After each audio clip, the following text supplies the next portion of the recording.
சனி பகவான் எதனால விநாயக பெருமானை மட்டும் தொடலன்னு தெரியுங்களா? அதை பத்தி இந்த ஒரு வீடியோல தெரிஞ்சுக்கலாம். வீடியோக்குள்ள போறதுக்கு முன்னாடி மறக்காம என்னோட சேனலை சப்ஸ்கிரைப் பண்ணி வச்சுக்கோங்க.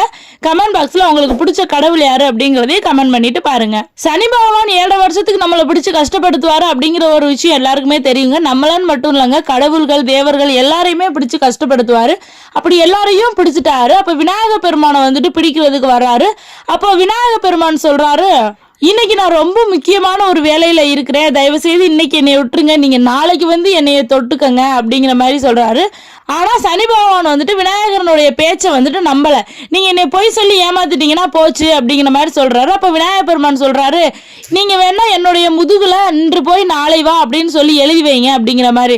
அப்ப சனி பகவான் யோசிக்கிறாரு, ஓ அப்படி எழுதிட்டா நாளைக்கு எனக்கு ஞாபகம் வந்துரும்ல, நான் வந்துருவேன் அப்படின்னு சொல்லிட்டு யோசிச்சுட்டு இன்று போய் நாளை வா அப்படின்னு சொல்லி எழுதுறாரு. சரின்னு சொல்லிட்டு சனி பகவானும் போயிட்டு அடுத்த நாள் வர்றாரு. வந்து விநாயக பெருமான்ட்ட இன்னைக்கு நான் உங்களை பிடிக்கணும் அப்படிங்கிற மாதிரி சொல்லும் போது அவர் முதுக காட்டுறாரு. முதுகுல நீங்க தான் எழுதிருக்கீங்க இன்று போய் நாளை வான்னு சொல்லிட்டு, அப்ப இன்னைக்கு போயிட்டு நீங்க நாளைக்கு வாங்க அப்படிங்கிற மாதிரி சொல்றாரு. சனி பகவானும் யோசிச்சுட்டு சரிதானே அப்படின்னு சொல்லிட்டு வீட்டுக்கு போயிடுறாரு. அப்ப அடுத்த நாளும் இதே மாதிரியே வந்து பாக்குறாரு. இதே மாதிரி 7.5 வருஷங்கள், அதாவது விநாயக பெருமானை தொடக்கூடிய 7.5 வருஷங்களும் முடிஞ்சு போயிருதுங்க.